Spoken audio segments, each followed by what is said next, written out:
I'd like you to take your Bibles this morning and once again turn to Exodus chapter 22. This will be the 8th commandment, part 5. In Exodus 20, of course, we're going to be in Exodus 22 again, but Exodus 20 and verse 15 provides us with the basic commandment, thou shalt not steal. But just 2 chapters later, as we find out, we are provided with the first of several of many 8th commandment statutes. And I find it interesting, too, that, again, God didn't seem to have an order of here are the commandments and here are all the statutes that go under this commandment. And He even didn't necessarily deal with them even in a random way in order. Because all of a sudden we've gone from Exodus chapter 20 that provides us with the 10 commandments to now just 2 chapters later and we're into the 8th commandment rather than the 1st or 2nd commandment statutes. So why God did that, I don't know. But I am glad, as I've said in the past, that He didn't just give us an outline of here's the commandments, here's their statutes, and here's the judgments, because He's made it so that we have to dig. And again, as I've said on many occasions, gold mining is fun at least if you're finding the gold. And the gold's there to be found if we'll just do some digging. In the last 2 messages, we've examined the 8th commandment statutes provided in Exodus 22, verses 1 through 6. And let's just jump right back into this chapter and pick it up in this message with verse 7. In fact, since we have some people here this morning that haven't heard the previous messages, let's just go ahead and read verses 1 through 6 again, and picking it then up with verse 7 on through verse 13. Starting with Exodus chapter 20, verse 1, it says, If a man shall steal an ox or a sheep and kill it or sell it, he shall restore 5 oxen for an ox and 4 sheep for a sheep. And we did deal with the differences, why that was required in those 2 situations or in comparable situations today. Verse 2, If a thief be found breaking up and be smitten that he die, there shall no blood be shed for him. If the sun be risen upon him, there shall be blood shed for him, for he should make full restitution. If he have nothing, then he shall be sold for his theft. Now, you might keep the last part of that. Those 2 verses we have not dealt with, will not deal with in depth until we get to the judgment section of this commandment. But don't miss the second part of that, because we'll deal with that just briefly in regards to something we find here later. Again, verse 3, If the sun be risen upon him, there shall be blood shed for him, for he should make full restitution. And then it says, If he have nothing, then he shall be sold for his theft. Verse 4 and continuing, If the theft be certainly found in his hand alive, whether it be ox or ass or sheep, he shall restore double. If a man shall cause a field or vineyard to be eaten, and shall put in his beast, and shall feed in another man's field of the best of his own field, and of the best of his own vineyard shall he make restitution. If fire break out and catch in thorns, so that the stacks of corn and standing corn or the fields be consumed therewith, he that kindleth the fire shall surely make restitution. Now, we've covered those verses essentially at this point. Picking it now up with verse 7, it says, If a man shall deliver unto his neighbor money or stuff to keep, and it be stolen out of the man's house, if the thief be found, let him pay double. We did cover that verse earlier as well. Verse 8, If the thief be not found, then the master of the house shall be brought unto the judges to see whether he have put his hand unto his neighbor's goods. For all manner of trespass, whether it be for ox, for ass, for sheep, for raiment, or for any manner of lost thing, which another challenges to be his, the cause of both parties shall come before the judges, and whom the judges shall condemn, he shall pay double unto his neighbor. If a man deliver unto his neighbor an ass, or an ox, or a sheep, or any beast to keep and it die, or be hurt, or driven away, no man seeing it, then shall an oath of Yahweh be between both, that he has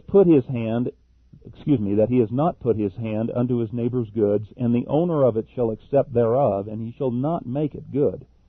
And if it be stolen from him, he shall make restitution unto the owner thereof. Verse 13, And if it be torn in pieces, then let him bring it for a witness, and he shall not make good that which was torn. All right, the last 7 verses, the ones that we haven't covered to date, all address statutes that are relative to when one man, and we'll just identify him as party number one, deposits property for safekeeping into the care of someone else whom we will identify as party number two, just to try to make this a little simpler. Now, all of those 7 verses deal with that particular aspect. Now, there's some verses we read beyond that, and we'll get into those later. But those first 7 verses of that section deal with party number one depositing goods into the hands of party number two for safekeeping. Well, let's break that section, those 7 verses, down into more manageable portions. We addressed verse 7 again a couple of weeks back. Verses 8 through 9 address when a theft occurs of party number one's property while in the care of party number two, in a case where the thief has not been apprehended, and therefore party number two is suspect and is accused of the crime. Let's read those verses again, verses 8 and 9. Verse 8, and if the thief be not found, then the master of the house shall be brought unto the judges to see whether he have put his hand unto his neighbor's goods. For all manner of trespass, whether it be for ox, for ass, for sheep, for raiment, or for any manner of lost thing, which another challenges to be his, the cause of both parties shall come before the judges, and whom the judges shall condemn, he shall pay double unto his neighbor.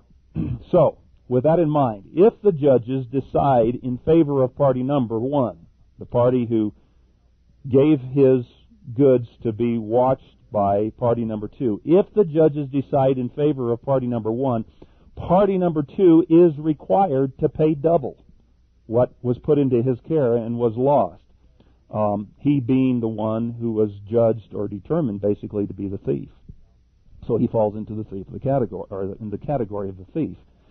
But note also that if the judges determine that it was nothing more than a false accusation on the part of party number two, or a false accusation against party number two by party number one, that it is party number one who then is required to pay double to party number two. And that may be missed in this verse, but look at verse 9 again.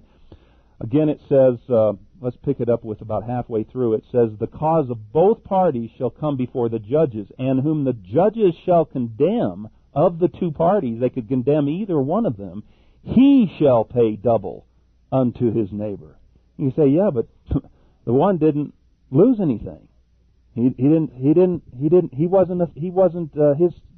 goods weren't stolen from him.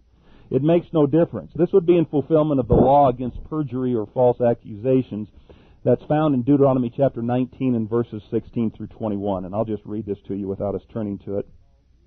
It says there that if a false witness rise up against any man to testify against him that which is wrong, then both the men between whom the controversy is, here we go again, just as this verse talks about, shall stand before Yahweh, before the priests and the judges, who of course represented Yahweh in these cases when they adjudicated according to his law. He says, which shall be in those days, and the judges shall make diligent inquisition, and behold, if the witness be a false witness. Oh, by the way, I just caught this. Don't miss, it wasn't the lawyers looking into this. There were no lawyers provided for in the Old Testament, I guarantee you. Only judges. And there was no necessity for juries either. You want to know that the judges were the jury. And after diligent inquisition, it says, and behold, if the witness be a false witness, and has testified falsely against his brother, then shall you do unto him as he had thought to have done unto his brother. So shalt thou put away the evil from among you, and those which remain shall hear and fear, and shall henceforth commit no more any such evil among you. And don't let anybody try to kid you and tell you that judgment doesn't deter crime. That statement you find time and again after the judgment of Yahweh is talking about. It time and again says, and those which remain will hear and see, and shall henceforth commit no more such evil among you. And then it says, and thine eye shall not pity. And we've got to be careful with that, because we tend to want to be a pitying people. But it says, thou I shall not pity. But life shall go for life, eye for eye, tooth for tooth, hand for hand, and foot for foot. Now, to the average American today, that law in itself just seems so bizarre that if a man was to cut off my hand, that I would have the right to go and cut off his hand. But you think if I didn't do that, if the judges didn't require that there'd be a whole lot less people that would come along and want to cut off somebody's hand, knowing that they're going to lose their own? It's a great law. It's a great judgment. And it certainly deters crime. But, with all of that in mind, what if party number one's goods were stolen by someone else while in the care of party number two? I'll use Dick as an example. Let's say that Dick represents party number one, and that he came to me and said, would you take care, we're going to be out of town, you take care of my goods here. And while in my care, those goods were stolen by someone else. What then? Would it be required of me to pay restitution to Dick in that case? That was in my care, so the question is, would I be responsible or not in such a situation? I didn't steal it. Somebody else stole it. What do you think?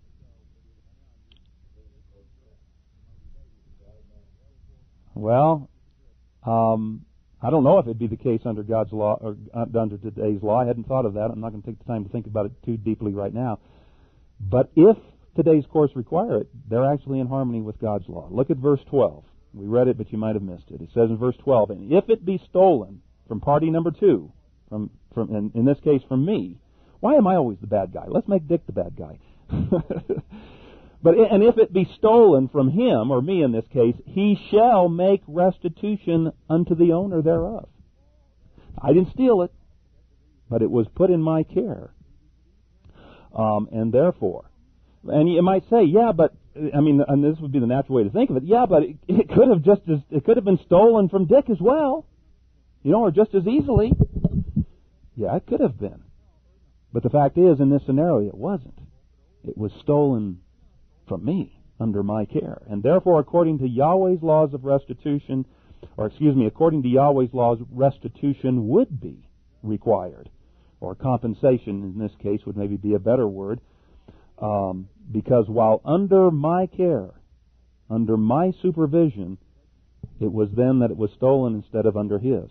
And therefore, it would be my loss and not his. Question then becomes, how much restitution? Well, the Bible doesn't, in this specific case, it does not say. But I think we can ask the question, would it be comparable? Let's break this down. Would it be comparable value? Would it be 4 times the amount, 5 times the amount, or, double the amount 4 times or 5 times the amount, or a commensurate amount? What do you think? Okay, the value of it. And I think that's the case. Although this verse doesn't say that's the case, we've already previously seen that the restitution for negligence, where it's just a negligent situation, that it's of comparable value. So it would be a horse for a horse, a car for a car, etc., whatever the case or whatever the situation would be. All right, let's continue going on to another section of this. Verse 10, it says, if a man deliver unto his neighbor an ass or an ox or a sheep or any beast to keep it, and it die, or be hurt, or driven away, no man seeing it. That is, there were no witnesses to the fact. Continuing verse 11, then shall an oath of Yahweh be between both, that he has not put his hand unto his neighbor's goods, and the owner of it shall accept thereof, and he shall not make it good. And if it be stolen from him, he shall make restitution unto the owner thereof. We read that previously. In verse 13, if it be torn in pieces, then let him bring it for a witness. And he shall not make good that which was torn. And you say, well, if it was eaten, how can he bring it as a witness? Well, most animals aren't going to eat the hooves and the horns. So you could at least bring the hooves and the horns, or an ear that was probably marked like they do today. I understand that they marked ears back then as well. It's for identifying an animal. So at least you could bring the hooves and horns. All right.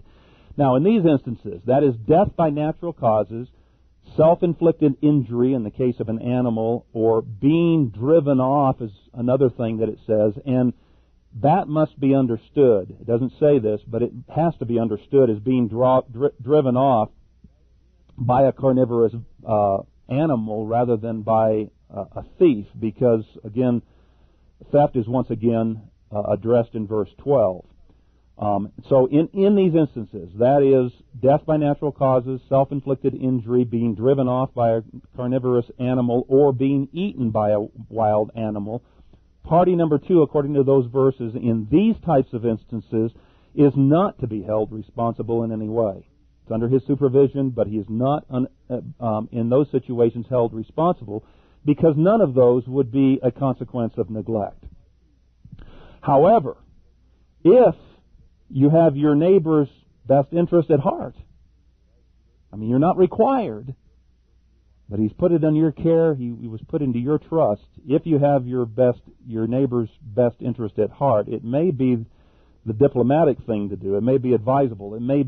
It's certainly the honorable thing to do in such situations, to take the loss yourself nonetheless. That's what Jacob did, if you remember the case with Laban. In fact, let's turn to this. Keep your finger there in Exodus chapter 23 and turn back to Genesis 31.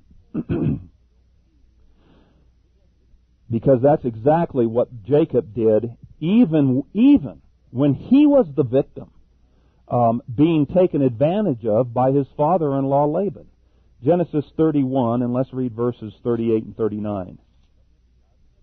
Now, Jacob he's finally had enough. I mean, he's only going to take so much. He's been taken advantage of, I think it says 10 times by Laban. Yeah, he's changed his wages 10 times or something like that. And he's finally said, I'm packing up and we're leaving. And Laban has now come after him. And that's the setting that we're talking about here. And look at verse 38 and 39 in this case. It says in verse 38, this 20 years. Now, Laban has caught up with Jacob here, and Jacob is giving his defense. And this is part of it. Verse 38, this 20 years have I been with thee. Thy ewes and thy she-goats have not cast their young, and the rams of thy flock have I not eaten. That, and then verse 39, that which was torn of beast, one of those things that's dealt with in those last 2 verses we read, that which was torn of beast, I brought not unto thee. I bear the loss of it. Of my hand didst thou require it, whether stolen by day or stolen by night. And so, even when it was torn by beasts, now he was required to fulfill, if it was stolen from him and under his care, then he was to take care of it. But he added to that, and he says, I even took care of that which I'm not required to by the law of God. By the way, notice too, the law in effect, all the way back there at Jacob, again in that particular case. I need to add that to that list of different things that we do have listed prior to Mount Sinai, showing that the law was indeed in fact before the codification of the law at Mount Sinai. But how much better to do what Jacob did? And don't you think that was one of the reasons that God honored Jacob as he did? I'm sure it was. You know, he was certainly without reproach, at least in this particular instance as it came with Laban. And Yahweh does honor such people who fulfill their obligations even when it's to their own harm or disadvantage.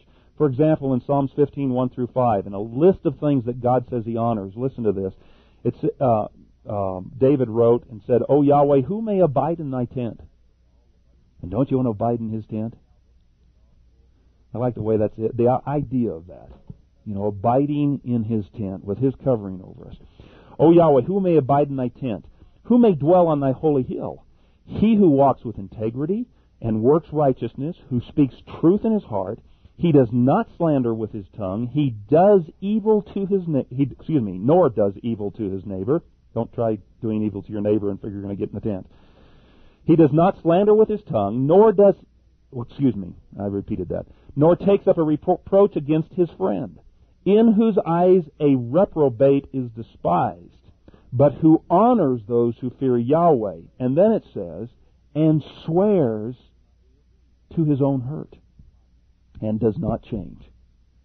He does not put out his money at interest, nor does he take a bribe against the innocent. He who does these things will never be shaken. Amongst those was one when he makes a compact, an agreement, a covenant with someone else, and even if with the other person having disingenuous motives, he still fulfills his end of the agreement or the compact. All right, with that, let's go back to Exodus 22 and pick it up where we left off again. Verse 11 through 13. Verse 11, then shall an oath of Yahweh, in those situations, then shall an oath of Yahweh be between them both, that he has not put his hand unto his neighbor's goods, and the owner of it shall accept thereof, and he shall not make it good, and if it be stolen from him, he shall make restitution unto the owner thereof. If it be torn in pieces, then let him bring for a witness, and he shall not make good that which was torn.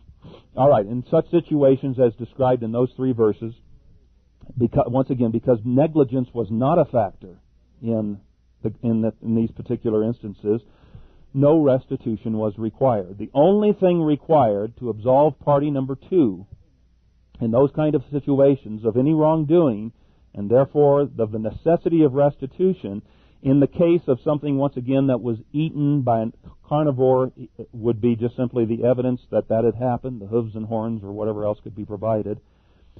And then in instances in which the animal had died of natural causes or had suffered, again, self-inflicted injuries, or that had been driven off by wild animals, the only thing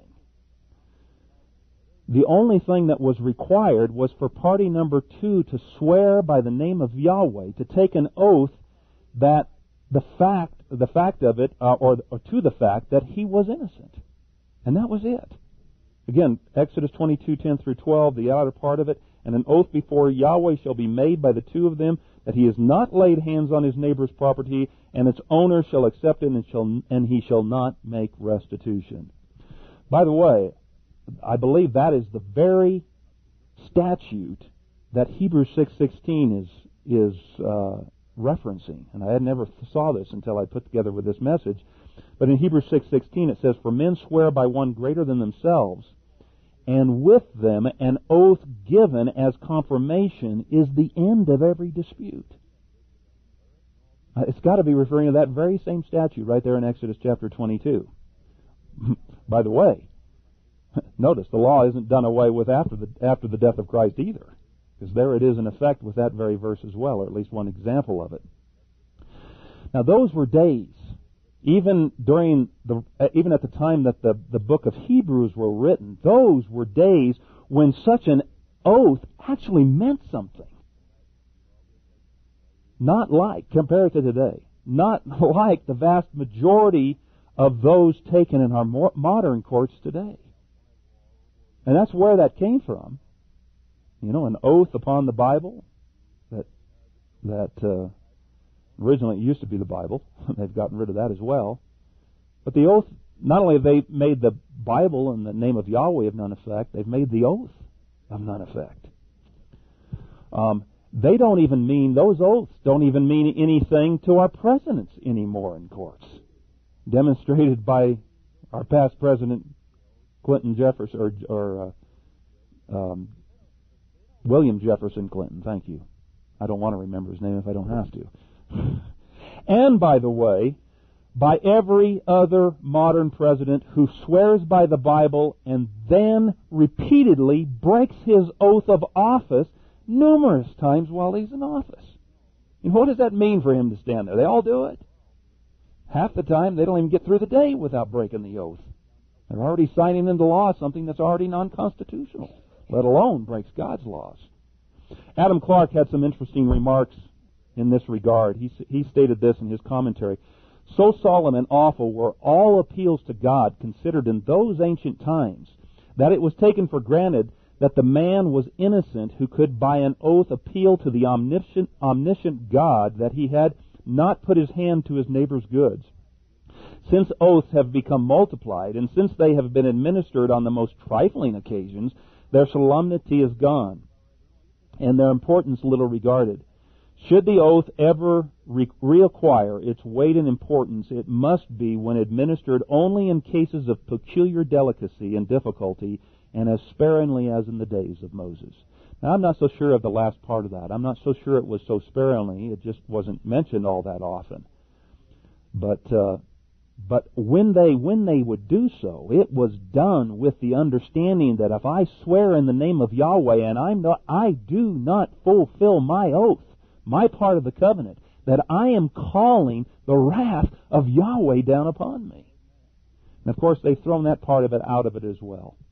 And there is no, what a difference. Let's just sum it up by saying, what a difference. What a contrast between then and the emphasis and the import that they put on an oath in the name of Yahweh and what we have today in our courts today. Now, that section and those statutes cover things damaged, lost, or destroyed when party number one has put his goods into the care of party number two. But what about when party number two? We're talking that section deals with somebody putting something into the care of party number two. But what when party number two initiates the transaction, for lack of a better term? That is when party number two borrows from party number one and the goods are damaged or lost. One is party number one puts it in care of party number two. The other one is party number two initiates it by asking or borrowing something from party number one. Well, let's look at verses 14 and 15 again. And if, or not again, but verse 14, and if a man borrow aught of his neighbor, so now we're dealing with borrowing. Does God's law deal with just about, not just about, does he deal with every possible aspect? Certainly does. You say, well, why would there be a difference? Well, let's read on. Verse 14, and if a man borrow aught of his neighbor, and it be hurt, or die, the owner thereof being not with it, he shall surely make it good. Verse 15, but if the owner thereof be with it, he shall not make it good. If it be a hired thing, it came for his hire. All right, there's three points to consider in those two verses. The first two have to do with things borrowed, and the third has to do with things hired or rented. So we'll get to that a little bit later. According to these statutes, if a man borrows something from his neighbor, and it is either damaged or, in the case of an animal, it actually dies, the borrower is required to make compensation or restitution. In fact, this particular statute, brought more meaning to something that I've wondered about, and I'll bet you have too as well in the Bible. Keep your finger in Exodus chapter 2 and turn to a story that we find in 2 Kings and chapter 6.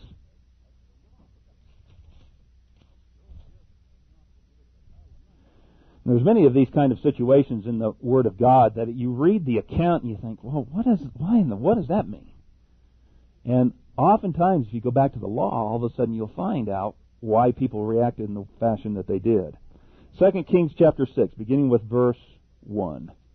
Reading through verse 5, and it says, and the sons of the prophets said unto Elisha, behold now, the place where we dwell with thee is too strait for us, or too narrow, too small. Let us go, we pray thee, unto Jordan, and take thence every man a beam, and let us make us a place there where we may dwell. And he answered, go ye.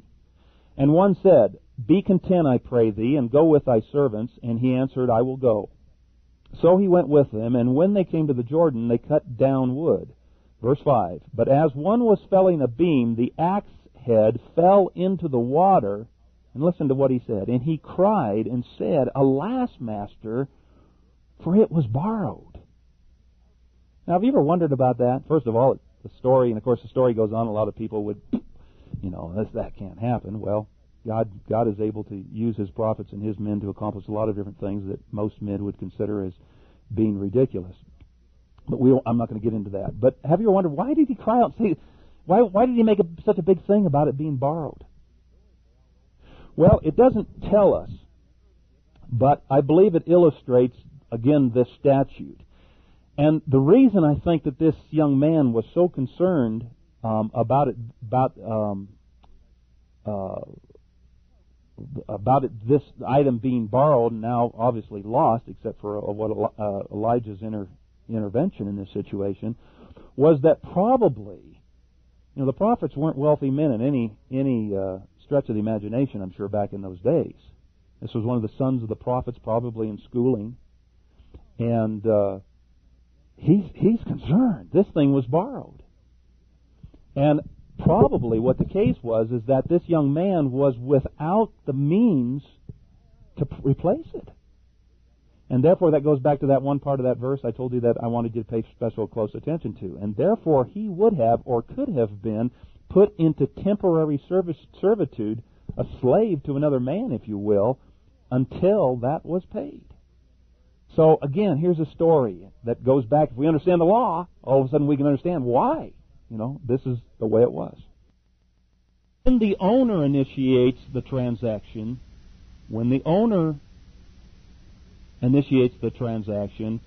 restitution isn't required in those situations where no negligence was involved. Whereas, when the borrower initiates the transaction, restitution is required in those same kind of situations. Now, and think about it. Doesn't that make sense? In that the one with whom something is deposited for safekeeping is simply doing a good deed or a favor to the one who asked him to do so. And not that he doesn't have any liability whatsoever. We've already seen that he does. One with whom something is entrusted, that is put, and think about this, put in trust. That's where that term comes from. Is under some obligation or has a certain amount of responsibility and therefore liability by the very meaning of the word trust. In fact, here's Bouvier's Laws Dictionary's definition, or at least part of his definition for the word trust. Bouvier's Law Dictionary, Volume 3, page 3328. Aren't you glad you don't have to read that book? That's only about halfway through the third volume. But here's just one paragraph of a part of his definition for trust. An obligation upon a person arising out of a confidence reposed in him to apply property faithfully and according to such confidence. I guess that's the end of it, and then he cites some cases, which is right out of Exodus chapter 22. A man who entrusts, who puts in trust his property into the hands of others.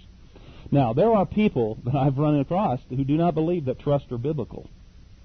In fact, if some of you might remember that several years ago I sponsored a trust seminar up in Estes Park, Colorado, and I had some people write me that it was just ungodly for me to have done so because trusts aren't biblical.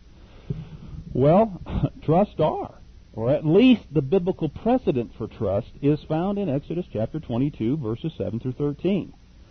Now, this doesn't mean that all trusts are biblical or that all trusts are handled biblically, but trusts are nonetheless a biblical concept. The very word trust, that's the problem with trust today. You can't find anybody to trust. But God intends for Christians to live their lives in such a way that they can be trusted and things can be put in trust with them. And in those verses, it is clear that under certain circumstances, using now the legal terms, if you will, or even the lawful terms, under certain circumstances, the trustee is responsible for restitution. That is, when the trustee has been personally irresponsible with that which he was entrusted. But when in a situation where it is beyond the direct control, influence, or power of either party involved, only the initiator or of the transaction or the agreement or compact or covenant is to suffer the loss.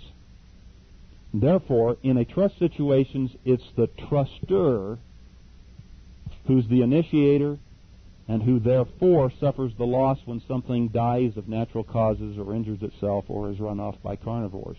But in the case of the borrower, he being the initiator suffers the loss in such situations.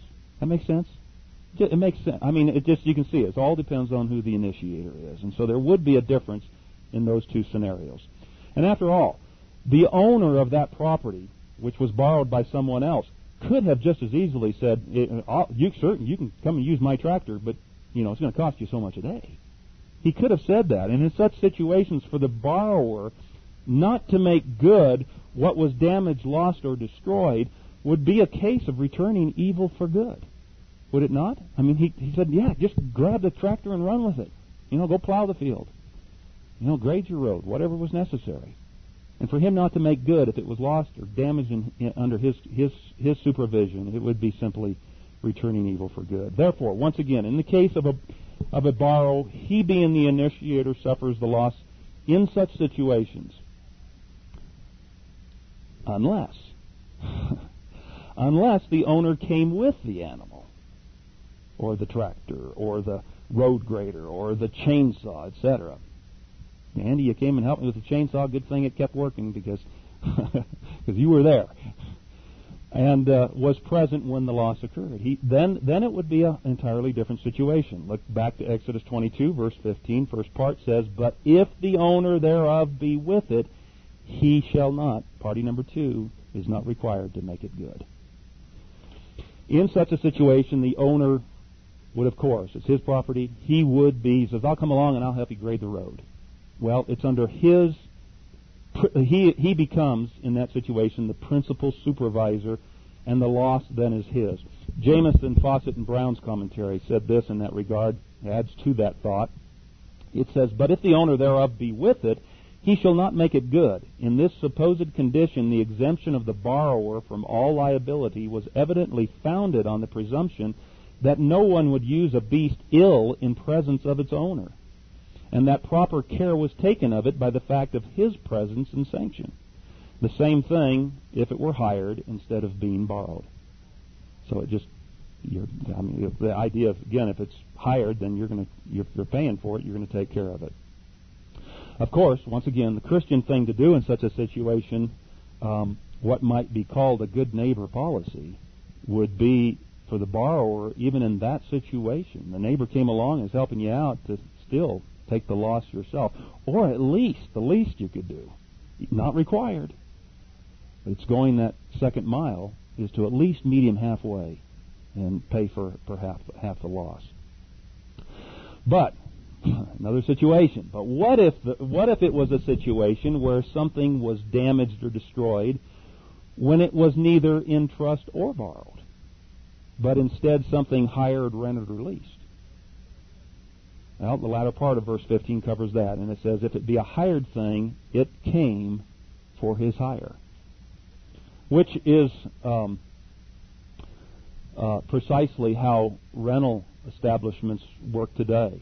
The replacement costs are figured into the overall rental prices of their thing. They've already taken care of it. It's a part of the contract. You don't have to pay extra. You've already basically agreed to, they've already established that there's going to be damage, and they'll take care of it by the rental price itself. R.J. Rushdoony, in, again, the Institutes of Biblical Law on page 461, sums up this section very well. Quote, he says, "If a man borrows and damages the property of another, he is liable for the damages. He has destroyed or harmed the property of another man, and he is thereby guilty of theft. Restitution is mandatory. If the owner came to assist him voluntarily as a good neighbor, the damage is the owner's because his property was damaged while under his own supervision. This is all the more true if he was working for hire, because his rental of his services with ox, ass, tractor, or any other equipment includes the wear and tear, the maintenance and damages to his working equipment." End of quote. A pretty good summation. Probably say, why didn't you just read that in the first place and forget all the rest of that? So be it. All right, now back to Exodus chapter 22, and let's continue on with this chapter. First of all, verses 16 through 20 pertain to things unassociated with the eighth commandment. So let's skip down and we'll pick it up with verse 21. Verse 21, "Thou shalt neither vex a stranger nor oppress him, for you were strangers in the land of Egypt. You shall not afflict any widow or fatherless child. If thou afflict them in any wise, and they cry at all unto me, I will surely hear their cry. And my wrath shall wax hot, and I will kill you with the sword. And your wives shall be widows, and your children fatherless. If thou..." Well, let's stop right there. All right, there's no question. I mean, that, you might even say, well, where does that come in to play with the eighth commandment? I believe that comes right back to the eighth commandment, or at least principally comes back to the eighth commandment. And with that passage in mind and several others throughout the Bible, there is no question that Yahweh takes special notice of such people and also makes special provision for them. For the stranger, and for widows and orphans and other needy people. Keep your fingers there again, and turn to Deuteronomy chapter 10. This probably is even a little more powerful in this regard. Chapter 10 of Deuteronomy, verses 18 and 19. Speaking of Yahweh, it says, He does execute the judgment of the fatherless and the widow, and loveth the stranger in giving him food and raiment. Verse 19, Love ye therefore the stranger, for you were strangers in the land of Egypt. You know, there's far too many people who understand the message that we have, and we understand that, let me tell you, may very well find themselves under the judgment of God, particularly when it comes to the stranger, the non-Israelites sojourning in our land.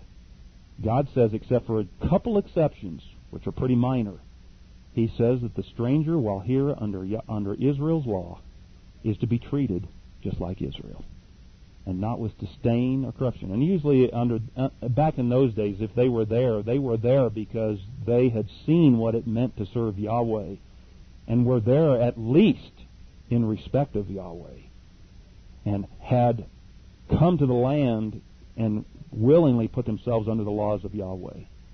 And they were to be respected, treated with respect, and beyond that, according to that, God says, I love them.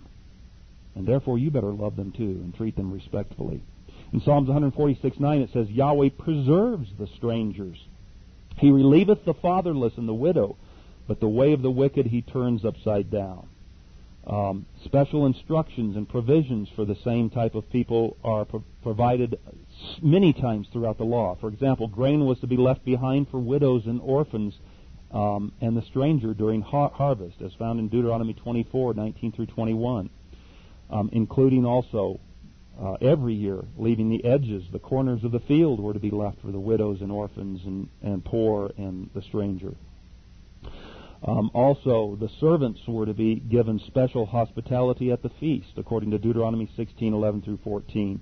And they were to receive all of these people were to receive a part of the special tithe of the third year in Deuteronomy 14:28 and 29 and other places, and were to be given or be taken care of during the sabbatical year as well, in Exodus 33:11 through 12. Also, let us not forget, in regards to these types of people, what James tells us in James 1, verse 29, where he says, Pure and undefiled religion in the sight of God is to visit the fatherless and the widows in their affliction, and to keep himself unspotted in the world. I didn't pick up on this before, but note the word affliction here. That God says that's pure, undefiled religion when we visit the widows and the orphans in their affliction. The exact opposite of what we just read in Exodus chapter 22, where He says, Beware of the man who afflicts the widow and the orphan and the stranger. That statute against vexing or oppressing is probably a better way to look upon that. The stranger, that is the non-Israelite, again sojourning amongst us, and or afflicting the widow and or her children, certainly applies, of course, to more than just the Eighth Commandment. For example, I could bear false witness against a widow or an orphan, and therefore I would be afflicting them as well, or a stranger. Or, one could murder a stranger or a widow or an orphan, and that would certainly that would be afflicting them about as to the furthest extent you could. But when you think about it, you think about the terminology, it's actually the Eighth Commandment that those terms are particularly applicable to. Change vexing and afflicting, for example, to taking advantage of, and I think you'll get a better picture of what's being discussed in those statutes.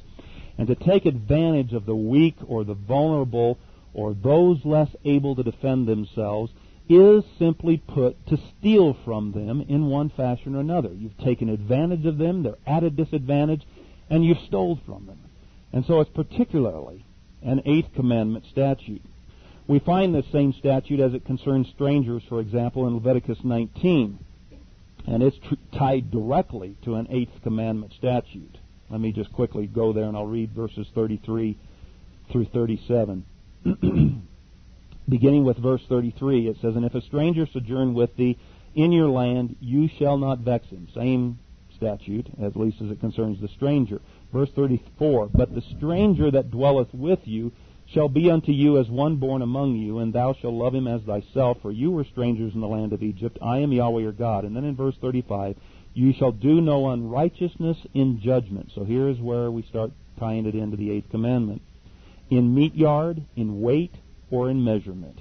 Just balances, just weights, and a just ephah and a just hin you shall have. I am Yahweh your God, which brought you out of the land of Egypt. And so we can see that this same statute is tied directly into the 8th commandment, or at least that 8th commandment statute. A statute, by the way, that we'll deal with later in the series.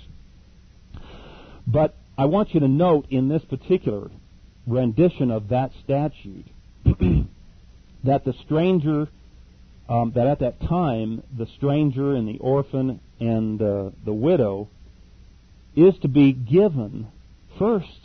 The first thing it mentions is to be given equal justice or treatment under the law of Yahweh. Leviticus 19, verse 5, begins with equal judgment. No partiality in judgment. Not only in your measurements, whether it be dry measurements or liquid measurements or anything like that, just balances. Not only in that regard, but it starts off with judgment or justice.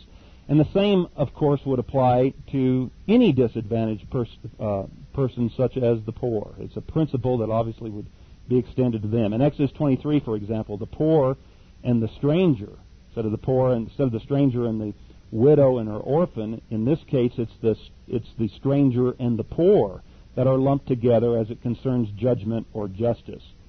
And in fact, I want to read, let's go there. I know we're looking at a lot of scriptures here, but this is one of those messages that requires this.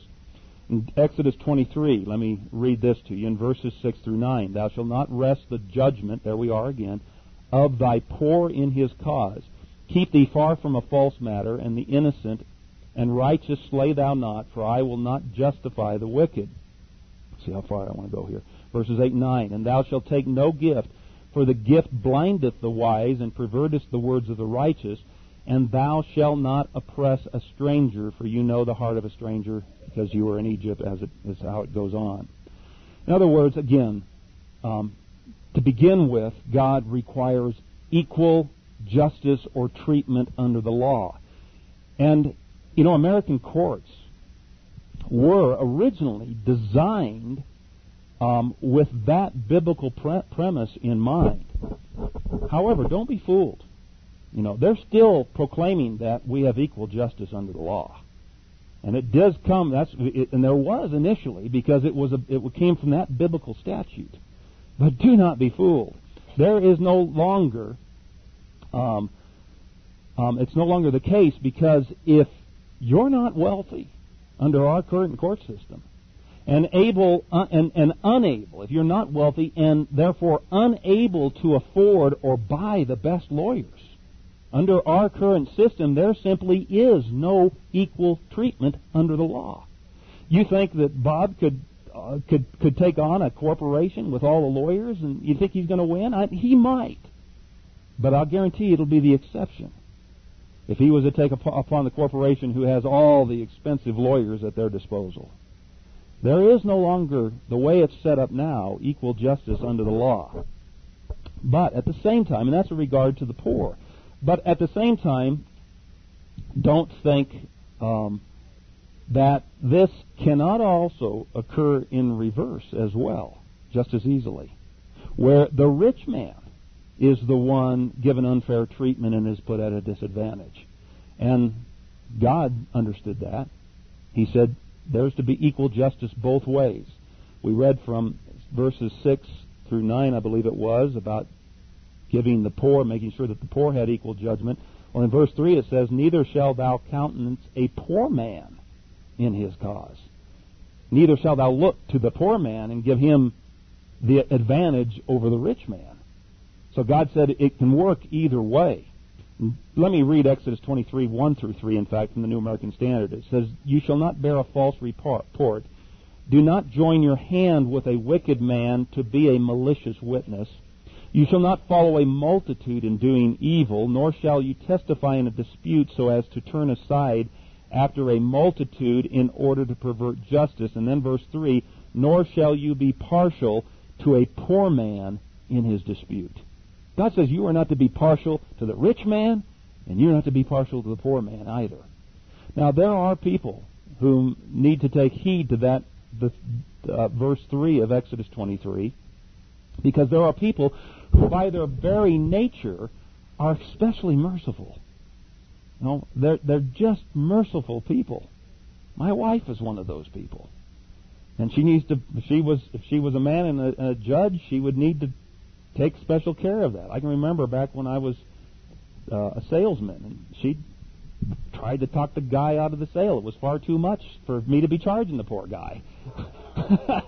We're all sitting there at the table. All of a sudden, I'm making the sale, and she talked the guy almost out of it. She's a merciful lady.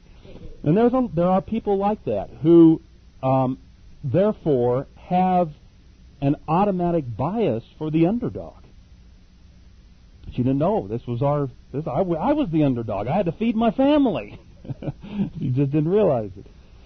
And that is, they're biased toward the underdog. That is, unless they are governed by justice, equity, and morality.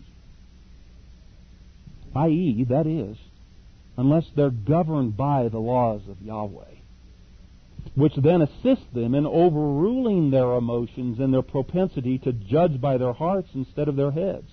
This is why it is so vitally important that we have an unchanging standard, not like what we've got today, that's changed with the whims of men, whatever they are at any particular time in our history, but that we have an unchanging standard when it comes to law, that there is absolutely no change in it.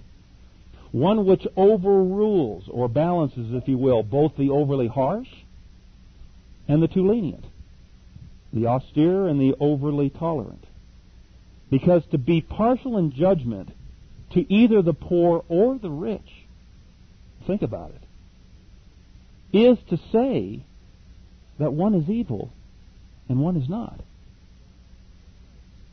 Whereas Yahweh's law makes no distinction whatsoever except between the righteous and the unrighteous, the godly and the wicked. Now, back to bias against the rich. We talked about the poor. God takes special notice of that, but we need to deal with the rich as well, the flip side of the coin. Any ideas where that occurs today all the time? How about in the halls of Congress? And in the Supreme Court, especially when they're controlled by the Democrats,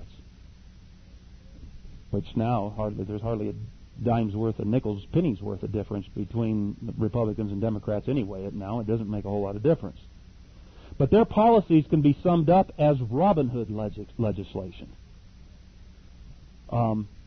Taking. That's just a nice way to say stealing. Stealing from the rich to give to the poor. It's too bad that we don't have statesmen today like Davy Crockett.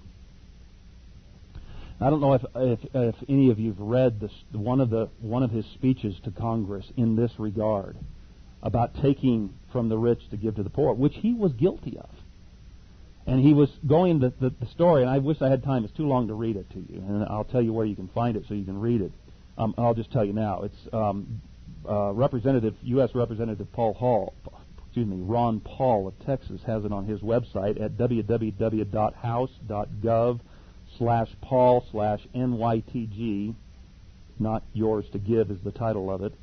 .htm. Or I think if you just look up "not yours to give," I'm pretty sure you'll find it. Do a search on that, you'll find this speech as well. It's a great speech where he's out on the stump for re-election, and this old farmer's looking over the fence at him. He says, "There's no way I'm re-electing you, Davy Crockett."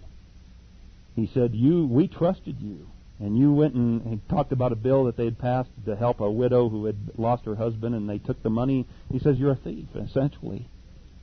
And Crockett recognized the fact that it was true, and he went and gave one of the best speeches that have ever been given in the House of Congress in this regard. You might want to read it. It's an excellent. You can get that site from me later if you'd like. Now, that's one place. Boy, the halls of Congress right now, they're legislating that all the time. Where else does this theft of justice and equity and wealth occur?